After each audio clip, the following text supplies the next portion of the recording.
السلام عليكم ورحمة الله حبايبي الحلوين، عاملين ايه؟ انا ماما نونا، والنهاردة هحكي لكم حكاية جديدة. حكاية ايه يا ترى؟ حكاية امير بطل الكونج فو. يلا بينا يا حبايبي نشوف ايه هي الحكاية. كان يا مكان يا سعد يا اكرام، ما يحلى الكلام الا بذكر النبي عليه الصلاة والسلام. عليه الصلاة والسلام يا حبايبي. كان أمير عايش مع بابا وماما وأخته الصغيرة رقية. وكان رقية وأمير بيحبوا بعض جدا، وكان دايما أمير بيعاملها معاملة كويسة، علشان كده هي كانت بتحبه. وأمير يا حبايبي كان أول ما بيصحى من النوم يتوضى ويصلي، وبعدين يفطر مع بابا وماما وأخته رقية. يقول لها مع السلامة يا رقية، تقول له مع السلامة يا أمير. وكان يا حبايبي متفوق جدا في دراسته، وزمايله كمان كانوا بيحبوه علشان خاطر هو كان كويس معاهم. أمير يا حبايبي كان كل يوم لما بيرجع من المدرسة بيجيب حاجة حلوة لرقية، وكانت بتستناه كمان. وكان بابا وماما دايما بيشجعوا أمير على أي حاجة حلوة هو بيحتاجها. راح في يوم من الأيام أمير قال لبابا: يا بابا يا بابا، أنا عايز أغير الكورة، أنا مش عايز ألعب كورة. قال له: ما أنا عايز تلعب إيه يا أمير؟ قال له: أنا عايز أقدم في الكاراتيه، عايز أحمي، عايز يعني أدافع عن نفسي، عشان لو أي حد أذاني أعرف أخد حقي. قال له: ماشي يا حبيبي، أنا هقدم لك في رياضة الكاراتيه. راحت ماما جت وقالت له: يا أمير، كل شوية تغير، كل شوية مرة كورة سلة ومرة كورة قدم، ودلوقتي جاي تدخل على الكاراتيه. يا حبيبي انت بتحب ايه؟ قال: لا يا ماما، بحب كله. راح بعدين يا حبايبي أمير بدأ فعلا يلعب الكاراتيه. راح مرة وراح مرة كمان. بعد كده قال لماما: أنا عايز أقولك على حاجة يا ماما. قالت له: نعم يا حبيبي. قال لها: أنا بصراحة مش عايز ألعب كاراتيه تاني، أنا عايز أقدم على حاجة تانية. قالت له: تاني برضو يا أمير؟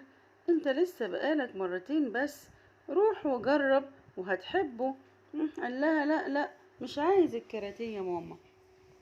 قالت له: امال انت عايز ايه؟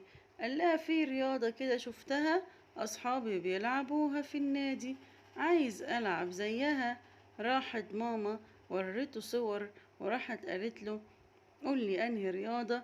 فراح قال لها: الرياضة دي يا ماما. راحت قالت له: دي اسمها رياضة الكونج فو. قال لها: ايوه، انا بقى يا ماما عايز اتعلمها. راحت ماما قالت له: اخر حاجة طيب يعني يا امير ولا ايه؟ قال لها: مش عارف.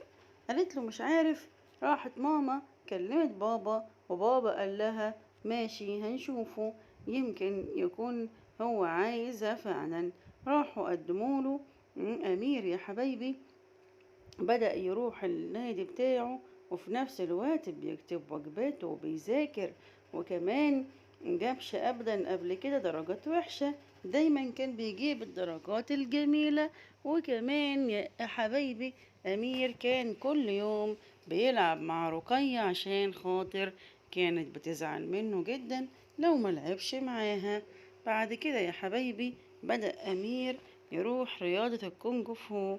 راح مرة وراح مرة التانية، راح قال لماما: أنا عايز أكون بطل في الكونج فو. قالت له: ماشي يا حبيبي، يعني أنت خلاص قررت إن أنت هتلعب دايما في الكونج فو؟ قال لها: آه. قالت له: يعني أنت خلاص عرفت إيه هي المهارة اللي أنت بتحبها يا أمير؟